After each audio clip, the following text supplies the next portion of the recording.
Okay, well, good morning and welcome to this colloquium on Sionaidh Douglas Scott's book on Brexit and Disunion, the Evolution of British Constitutional Settlement, published by Cambridge University Press. This is sponsored by the Oxford Global Society and is going to be available online, I understand.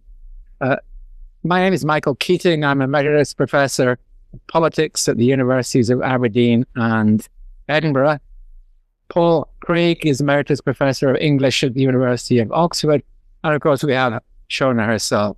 So the way we're going to do this is Sionaidh will introduce her book very briefly. She promises me she'll take 10 minutes. There's so much in the book that's a challenge, but I'm sure she'll manage.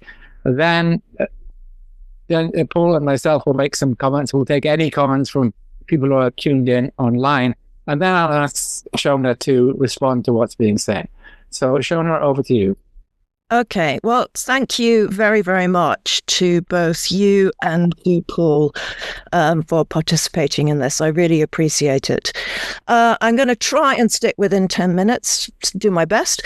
What is my book about? Well, it provides a critical analysis of Brexit, placing it in a broader context of the historical development of the British Constitution and earlier disputes about the meaning of statehood, sovereignty, territorial boundaries.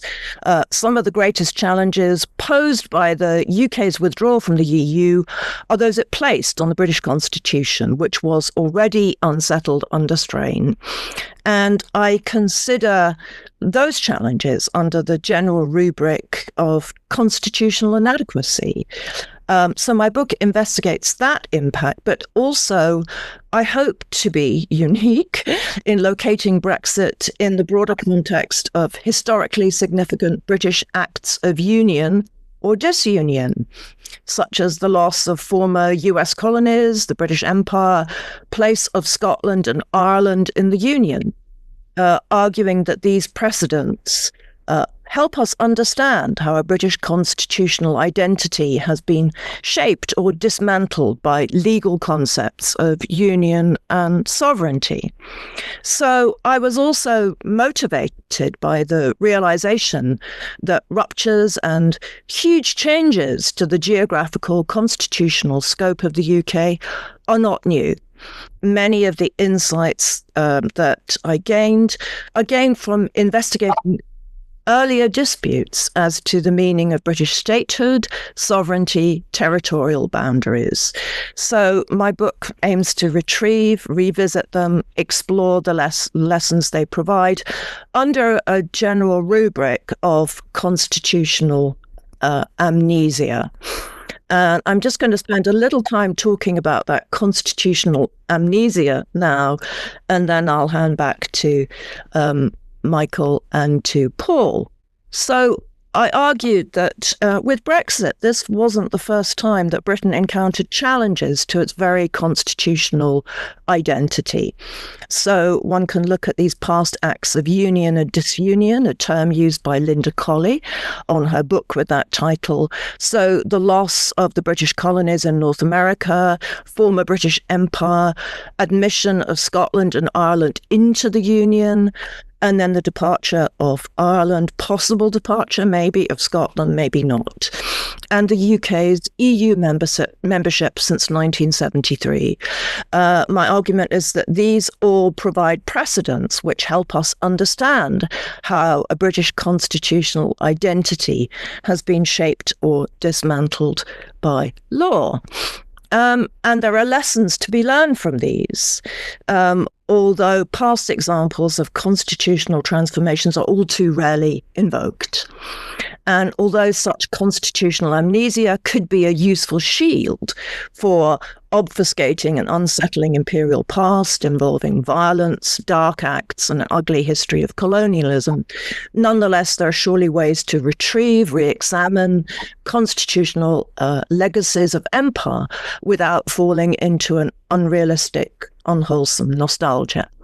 So if we look back, we can see that there have been disputes about the nature of constitutional arrangements, such as whether the British East India Company had sovereignty over parts of India, whether the British Parliament could legislate for the entirety of the empire. These raise interesting comparisons with more contemporary, more recent discussions over where sovereignty lies in the EU. Furthermore, debates in the late 19th, early 20th centuries over Irish Home Rule. These prefigured debates about Scottish independence. England, Scotland, Wales, and Ireland have a long history together. Questions over the Union, how to manage UK unity are hardly new. So I think it's important to revisit these earlier considerations, such as the early 20th century exploration of home rule all round. And I suppose my complaint was that the British seemed to be a bit ignorant of their constitutional history, a fault which isn't singular to the British. And just to finish off, my book has two main leitmotifs: constitutional inadequacy, constitutional amnesia. As I already mentioned, I argued that they came together in the phenomenon of Brexit. My book's 10 chapters are divided into two parts. The first part examined 5 specific case studies or acts of union and disunion. So I looked at Britain's relationship with its former colonies in North America, leading to the loss of what became the United States, Britain's relationship with its former empire, which then became Commonwealth and then independent in most cases, Britain's relationship with Scotland, Ireland, and then the EU. And the second part of my book concentrated on 5 themes of particular relevance to Brexit, as I thought. So looking at sovereignty, union, federalism, and devolution, as well as human rights and democracy. And I tried to be alert to the relevance of the historical case studies to those particular themes. So that's just a very, very short encapsulation of what I was attempting to do in this book. So I'll stop there. Thanks, Sionaidh. That was admirably concise, but you've given us plenty of material to draw you out on there. Just a few remarks from myself. I found this a really penetrating analysis of the UK's constitutional history and current predicament. And what I particularly liked was the way it put it in the historical context and in a broader imperial context, as well as taking us right up to Brexit. There's a huge amount there in history and law, political theory, political science, and comparisons, which is really valuable. Just the material is extraordinarily valuable, let alone the analysis and the ideas and the theoretical progress you make an understanding of this. And I remember back when I was a student at the University of Oxford in the 1960s, at the end of empire, we were told that the UK constitution is parliamentary sovereignty, end of lesson. That's it. And the United Kingdom is a unitary state. So that was the assumption. There's been an awful lot of work done since then in law, in political science, in history, but still that idea still hangs around. And one thing that Sionaidh is very good at showing is the resilience of this idea, despite its intellectual incoherence, this notion of parliamentary sovereignty, end of the game. Well, that's what I got at Oxford. But then when I went to Glasgow to do my PhD, I was exposed to the idea that the United Kingdom is a union, which is a completely different political creature based upon political different kinds of assumptions. And another thing that Sionaidh does is really take this idea of what a union is and how we understand it. There are quite a number of books now on this, around looking at the United Kingdom as a distinct form of polity. It's not a unitary state, never was a unitary state. What we mean by that is the French Jacobin model of homogenization and unity. In fact, I remember another book that I read just when I was a graduate student, I think in the early 70s, 2 books by Samuel Feiner and Jean Blondel, who both said that the United Kingdom is a homogeneous state. the most homogeneous country in the world, except footnotes, except in those bits where it's not. Not that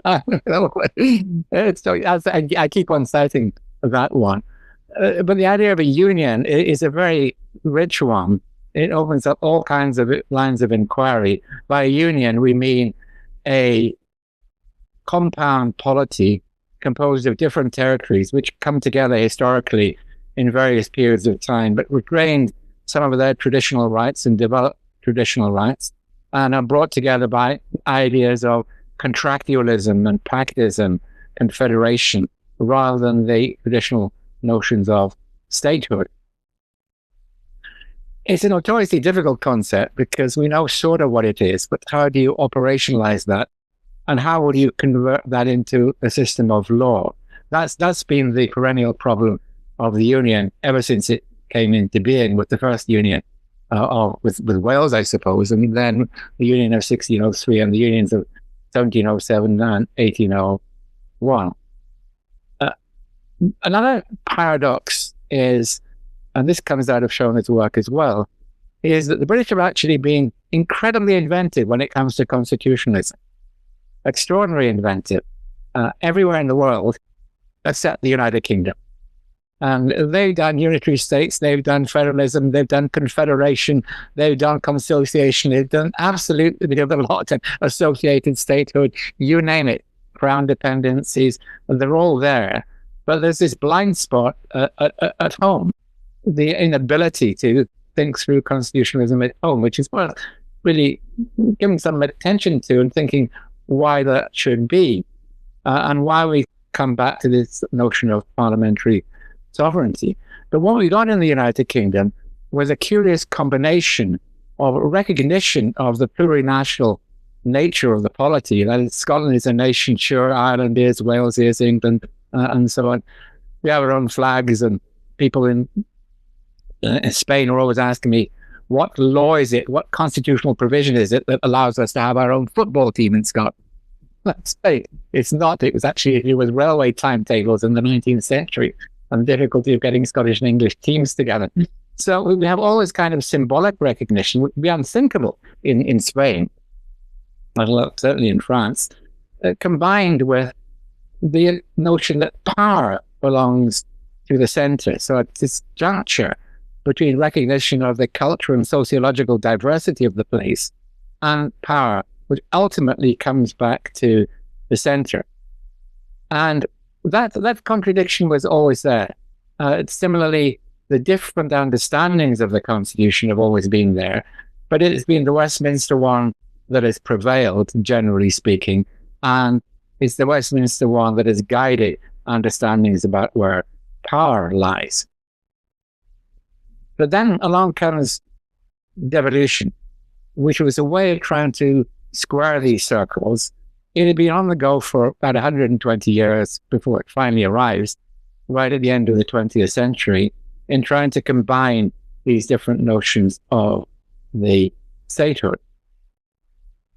But again, the contradiction is there because there's a recognition and a transfer of competences to Scotland, Wales, and Northern Ireland, but underlined by the notion, but this doesn't change anything at the centre, and it doesn't change anything about the locus of power, ultimately lies at the centre.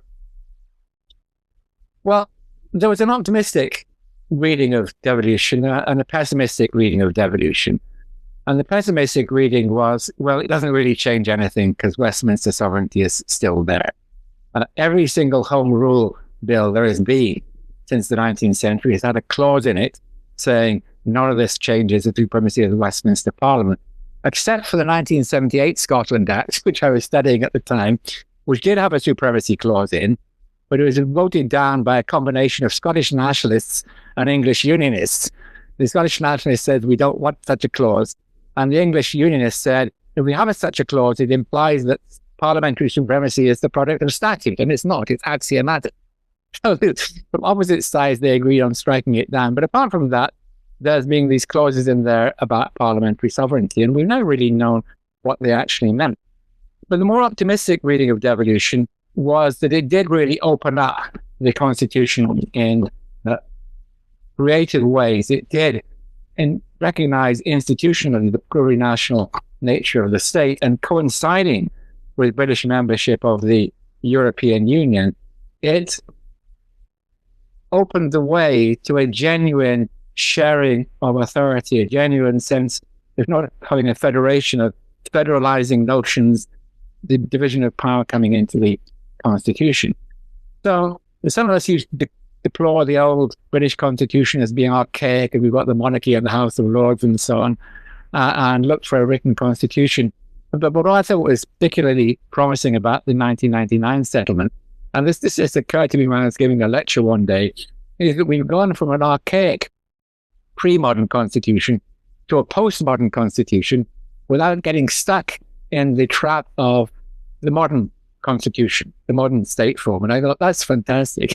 We're now well ahead of the game. Having been behind the rest of the Europe, we're now ahead of them. We're not stuck in this position that Spain is in, or France is in, or other countries. Except that that's not quite how it worked out. There were hopeful signs there, but there's been a bit of a rolling back of that understanding of the Constitution at the centre. And one is, as Sionaidh has just reminded us, it has been Brexit. Not just Brexit, but Brexit is absolutely critical, because the European framework provided for a loosening of central control within the UK in all kinds of complicated ways that we might discuss if we've got time this morning. And Brexit was postulated on taking back control, remember, restoring sovereignty, not only externally, but internally as well, and the recovery of powers and competences of Westminster also involved the recovery of competences from the devolved territories back to Westminster itself. So it's a doubling down on sovereignty, but in a particularly dogmatic way, sometimes a quite aggressive way. And that having been done under the pretext of Brexit, it's still carrying on now. It's still being done now. And the safeguards and the conventions that were meant to give some security, if not entrenchment, to the devolution settlement are more or less shot to pieces. And all we've got is war politics. Well, what are we going to do about this? One point where I strongly agree with Sionaidh is that it makes nonsense to say we can't entrench the Constitution legally. It just makes no sense whatever that a sovereign country can do everything except give itself a constitution. Because as Sionaidh shows, this has happened in lots of places. Countries have become independent, constitutions have changed. And of course, to say that Westminster cannot surrender its own sovereignty gets us back to the old tautology on which the doctrine of parliamentary sovereignty is built. You can't give up sovereignty because you can't give up sovereignty. It is that both Sionaidh and I have pointed out, you've had the absurdity of Parliament passing statutes to say, by virtue of our legislative sovereignty, we are declaring ourselves sovereign. I mean, that's basically what it becomes absolute nonsensical, so nonsensical. And this is what struck me with the repeated example Sionaidh has given, is how can anybody believe any of this stuff? But there is another problem, though, I was saying, maybe Sionaidh can respond to this, that yes, legally, of course, we could give ourselves the Constitution. Is the process by which you need to do that in a plurinational state, in a complex state such as we have got, because presumably a written constitution would have to be underpinned by some founding moment, some kind of referendum, probably constitutional convention, whatever, founded on the idea of popular sovereignty, when we still don't know what the people is, what the demos is in a complicated case like the United Kingdom. Or to put it in more practical terms, to get a written constitution in the United Kingdom, you need more than a majority of citizens voting in a referendum. You need consensus. This idea of consensus agreement, which would require concurrent majorities in various parts of the United Kingdom. Otherwise, it wouldn't be legitimate.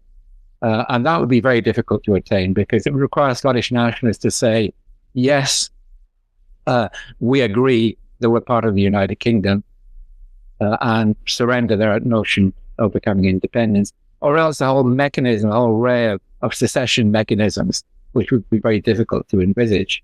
And in Northern Ireland, it would require not just majority in Northern Ireland, but concurrent majorities within Northern Ireland. So that's why with my colleagues who say, let's have a written constitution, I've asked them to think, what would that involve? What would be the consent mechanism? What would be the demos which would actually adopt that constitution? And frankly, I just can't see that happening anytime soon or anytime at all. So I think we're probably condemned to muddling through. If I have a shameless plug for my latest book, which came out a couple of weeks ago, which is about constitutional change across Britain and Ireland, because it takes both parts of Ireland into the same problematic, looking at the islands, political order across the islands. And we've come to that conclusion that we can't get a big bang settlement. We can't get a single constitutional settlement for the United Kingdom, let alone one which would accommodate the presence of Ireland in a set of relationships with the United Kingdom.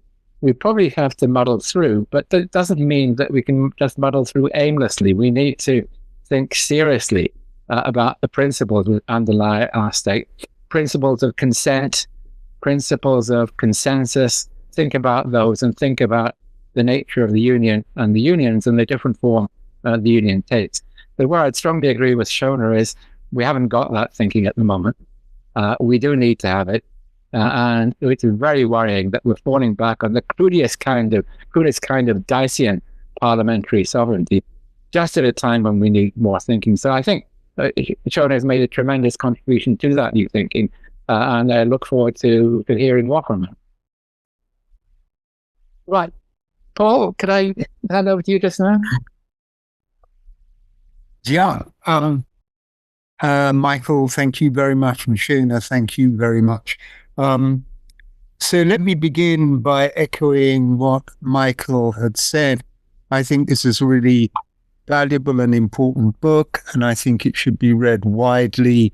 I hope it is read widely by constitutional scholars, and not just constitutional scholars, but also by people who are in politics, political science, political theory, whatever.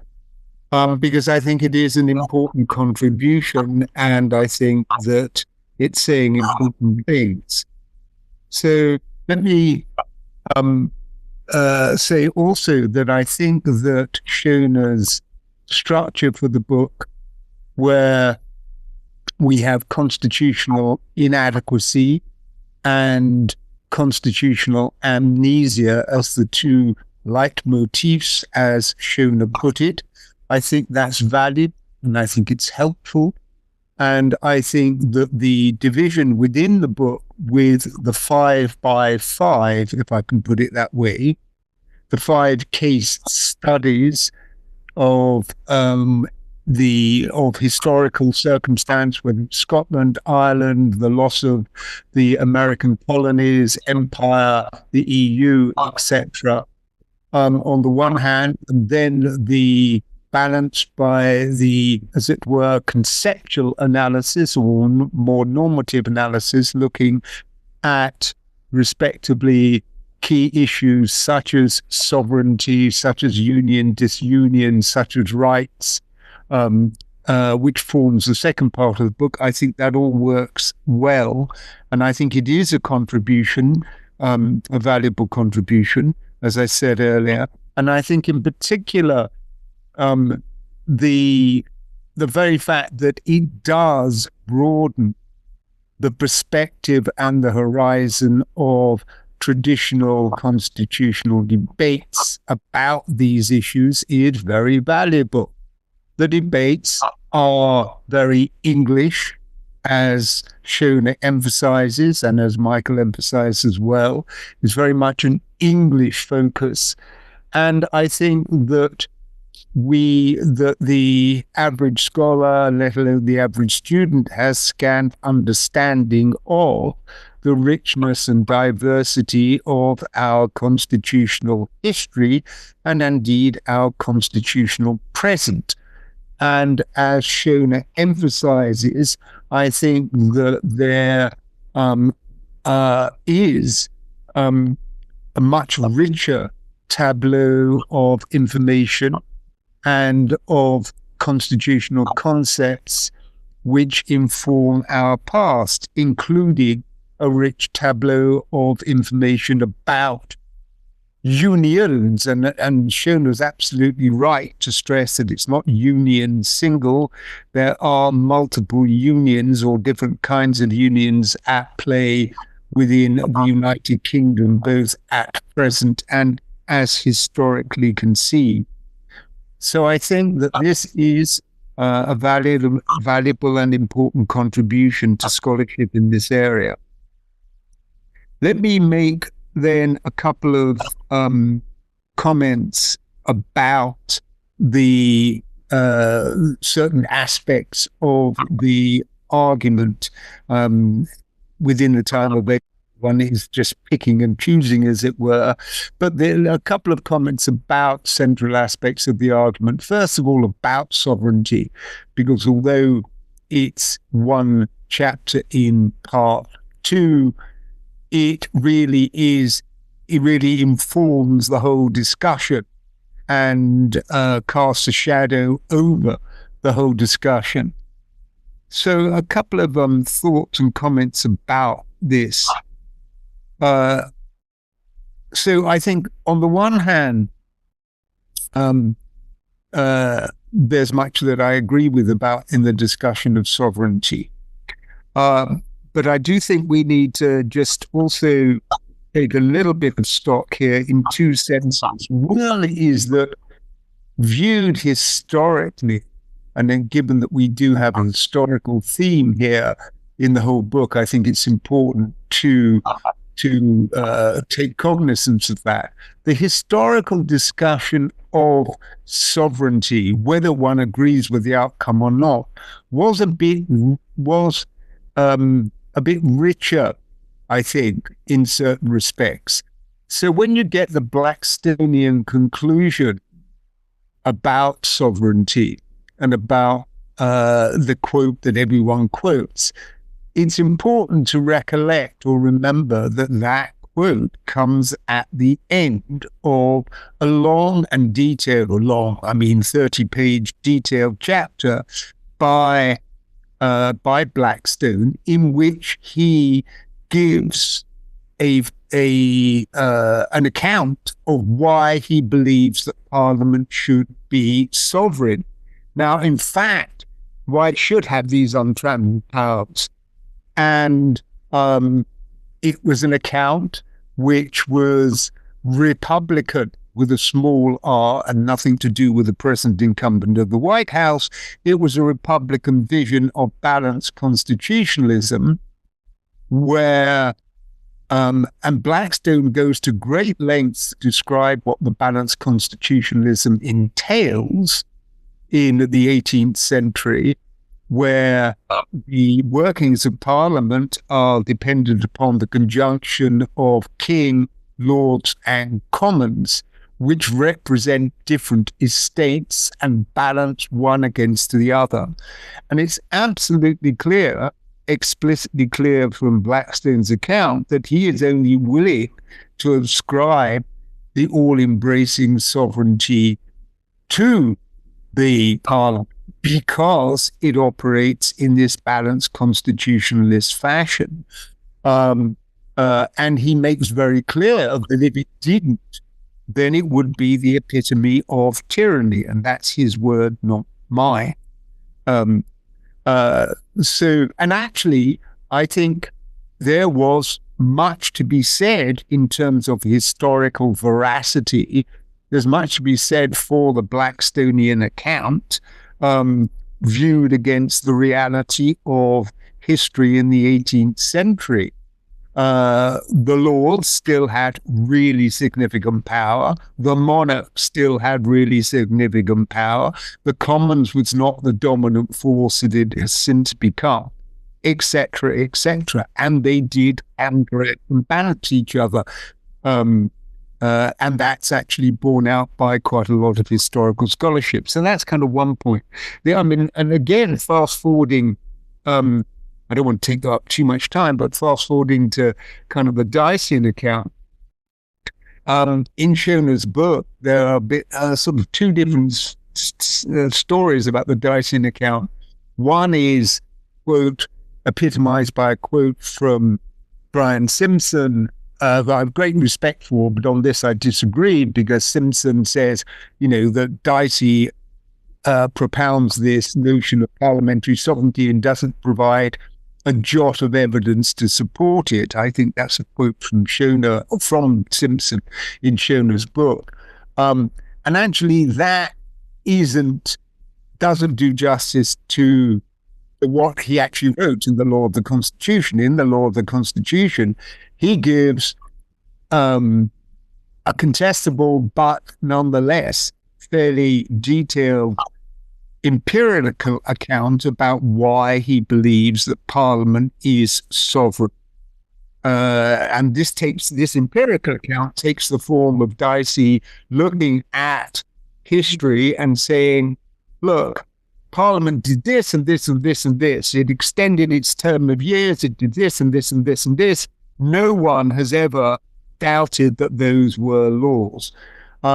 So that they did have substantive sovereignty. They could legislate on anything.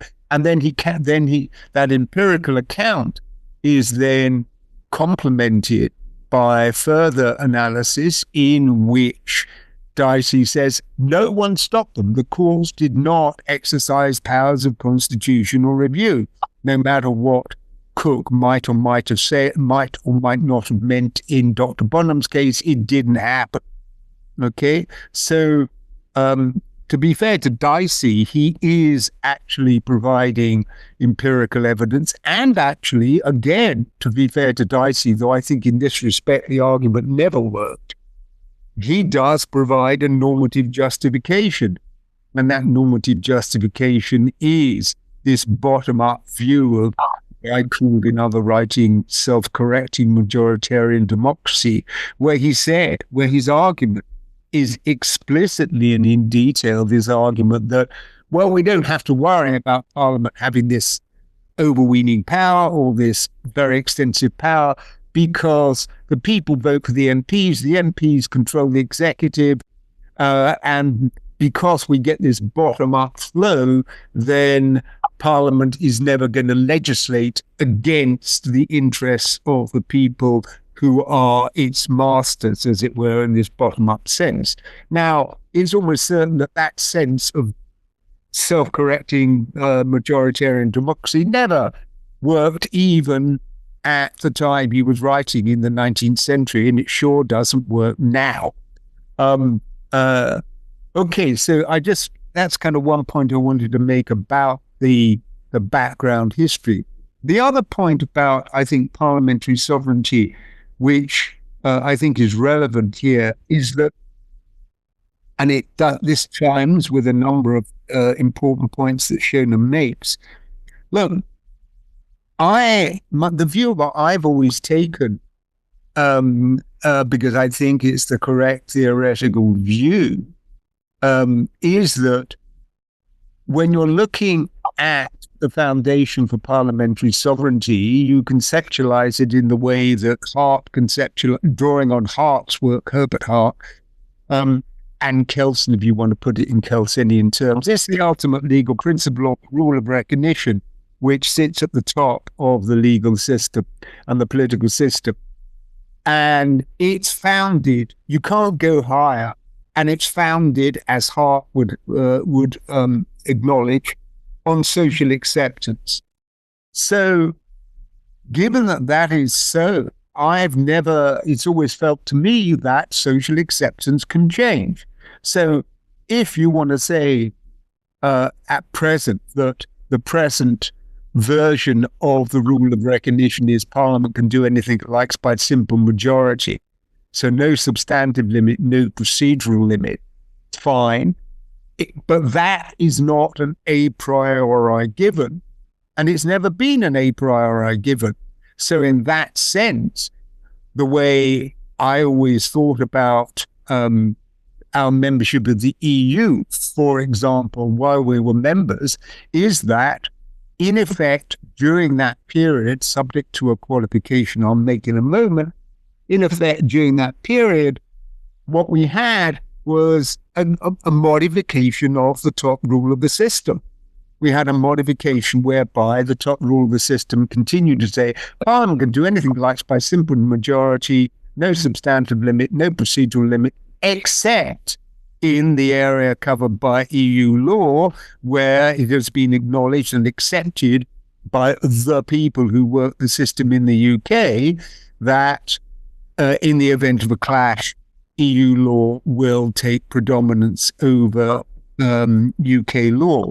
So that seemed to me that would seem to me, how sovereignty worked during that time. Now, the one thing we never knew, because it was never tested, the one thing we never knew is what would have happened.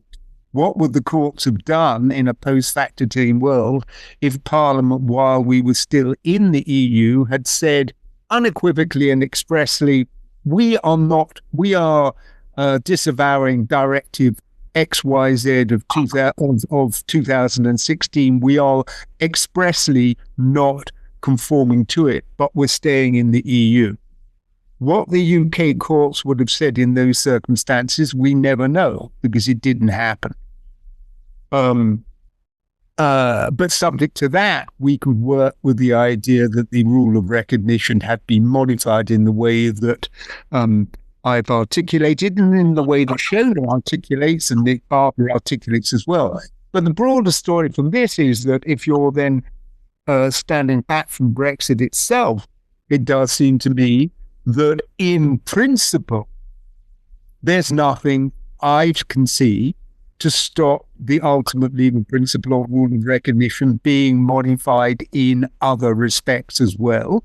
That if social acceptance changed such that, in effect, you had a stronger form of rights protection than currently in the HRA, a stronger form of rights protection, and the people who play the game, as Parliament, the courts, the leading civil servants, etc., acknowledge that and worked with that, then I see no reason why the top rule of the system could not be expressed and should be expressed to capture that modification.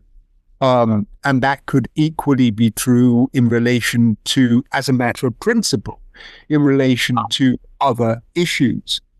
The problem is that, given everything Michael said about the difficulty of enacting a written constitution and who the demos would be, etc., in those circumstances, I think the difficulty with the present regime, and which is why it may well be constitutionally inadequate, is precisely that any change is dependent upon that shift in social acceptance by those who work the system.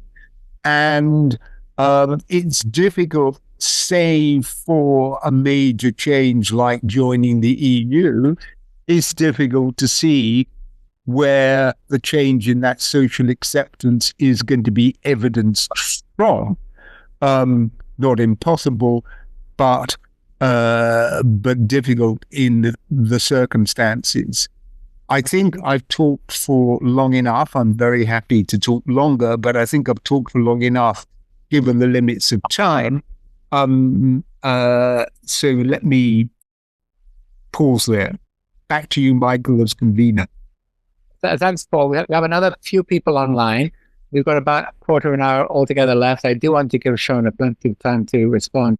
Are there any questions from anybody else?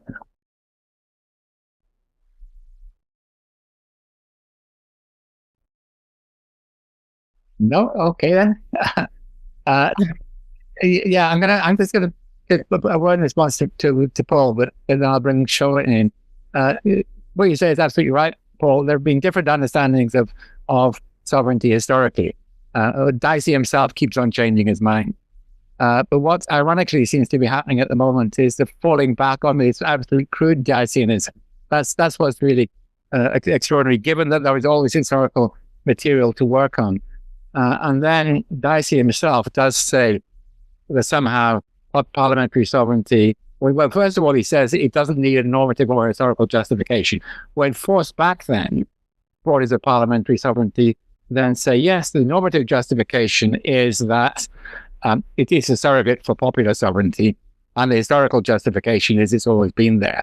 But there are perfectly good answers, because you could say, well, what about the historical rights of Scotland, and what about the normative status of the Scottish demos, particularly as it's got a more democratic electoral system, and then you're straight into what becomes a political argument. But anyway, Sionaidh, Michael, can I just add one thing just before we go back to Sionaidh? Just one thing, because it's relevant. You just said, and it's relevant to the broader debate. So just one thing briefly. I think that one can't ignore, and no one's trying to, but the world we live in and its implications for the likelihood of change. Because one of the things that is also there now, which impacts markedly on present discussions, is that it's kind of a two-part issue, as it were, but they're, in a sense, flip sides of the same coin. One is that in the modern day, as we would all know, there is a kind of really much more extensive literature now than there was, say, 50 years ago, about the legitimacy of constitutional review, particularly in common law systems, and whether constitutional review is justified. Now, of course, that was always there, but the volume of such literature has grown, and the stridency of some of the arguments against constitutional review has grown. So that's just something that we need to put in the mix about whether change is likely to happen.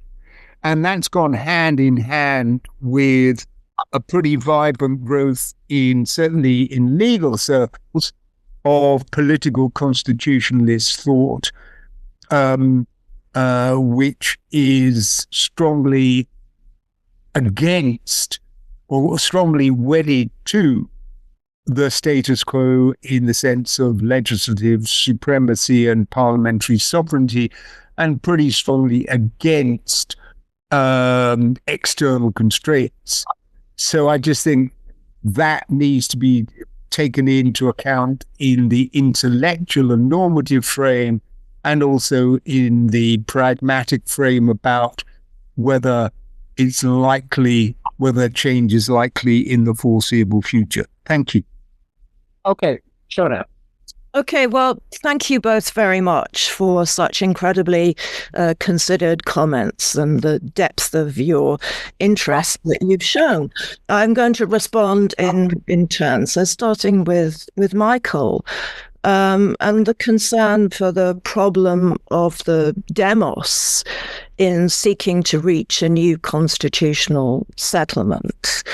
I mean, also, one's very aware that attention tends to be elsewhere right now, with a very strong US administration. There's a lot of focus on what's going there, less focus on the UK Union, but I was in Edinburgh 2 days ago, and I did notice that a recent poll in Scotland had indicated a large support for independence. So this interest is not necessarily going away.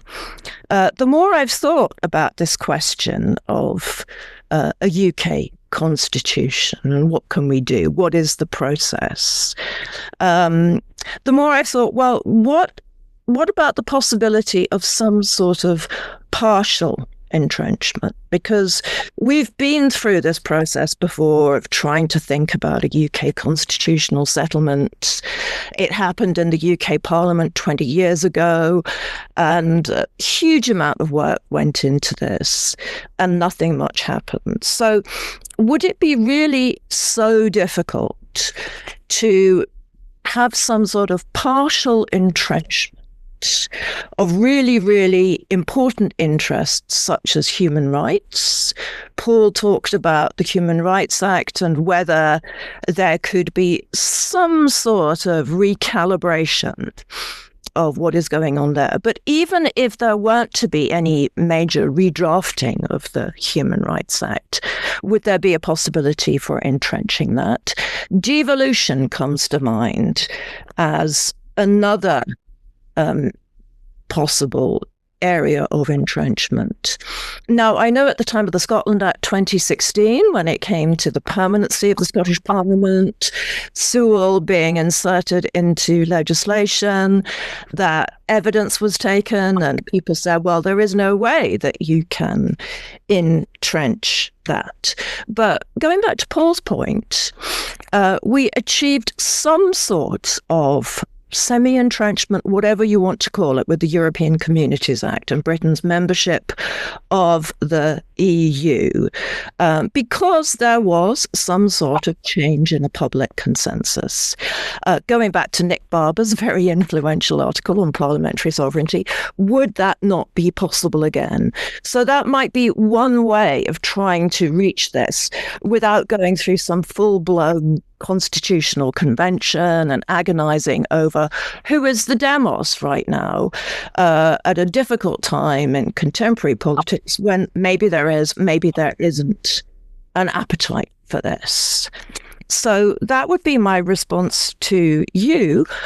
Moving on to Paul's questions, particularly on parliamentary sovereignty, on historical understandings of it.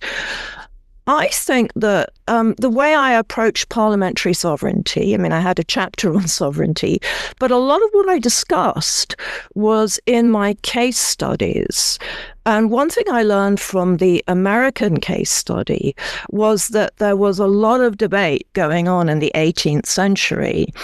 And although maybe I didn't say enough about Blackstone and how he conceived parliamentary sovereignty, there were very different ideas of parliamentary sovereignty that were debated in the UK Parliament by William Pitt the Elder, and by Lord Chief Justice Camden when he was in the House of Lords. And they expressed a very, very different view. And this came across in the rather inchoate notion of parliamentary sovereignty in the 1760s, when it came to the dispute with the then United Kingdom colonies, or I shouldn't say United Kingdom, British colonies in North America. So the idea was still being developed, still debated. And we see this with the approach of the US colonists. They were very often attacked because they would take one position on defending themselves against British positions and then another. Were they attacking Parliament? Were they attacking the King? And this is very often put forward as a criticism of what the colonists were doing.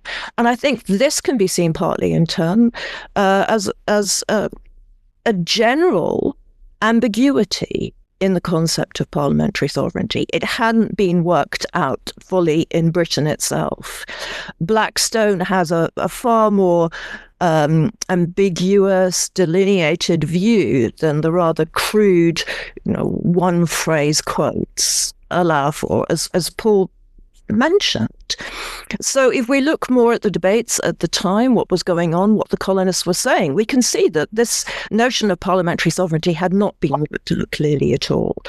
And we of course see this elsewhere, as Michael pointed out, the Scottish conception of sovereignty, but also what was going on vis-a-vis Ireland. Dicey himself very notably changed his mind on sovereignty, recommending a referendum when it came to Irish Home Rule in the early 20th century. So even Dicey was not totally clear about what he thought about sovereignty. So there's been a lot of ambiguity, a lot of undecidedness going on there.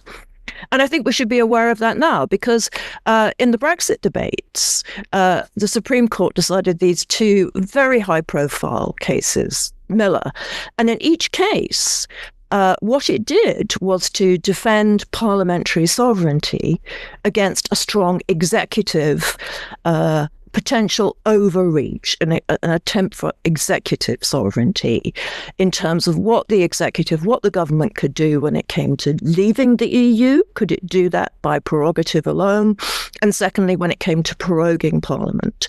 Both decisions were rightly welcomed as pushing back on that executive sovereignty, an attempt for executive sovereignty. But I think we should be aware that when we welcome decisions like that on parliamentary sovereignty, that we are welcoming an assertion that itself has foundations that are not as totally clear as some people might want them to be. And I'll stop there. Okay, thank you very much. We're within 5 minutes of the finishing time. Any final comments, Paul, or anybody else? If not, we can. Just to say, Michael, Sionaidh, it's been a great pleasure taking part, and to reiterate what I stated at the outset. This is a valuable book, and it should be widely read. I hope it is widely read, because it conveys, has a breadth of focus which is lacking in pretty much all existing literature. And I think the ideas that inform the book, both of constitutional inadequacy and constitutional amnesia, are both important. And I think in particular, while there may be quite a lot of discussion about whether the existing arrangements are adequate, and in that sense, constitutional adequacy is on the table quite a lot. There's much, much less discussion about the subject matter which you consider under constitutional amnesia, which is the myopic focus and the entirely English focus, and the fact that we have an ahistorical focus which robs us of the understandings which would come from the broader temporal and geographic reach which you bring to the analysis. So well done. Thank you. Okay, I completely agree with those sentiments. So thank you, Paul, for your discussion, and thank you, Sionaidh, for the book, as well as explaining it to us. Thank you. Thank you for sharing. Thank you. Thank you both to Michael and Paul. Thank you.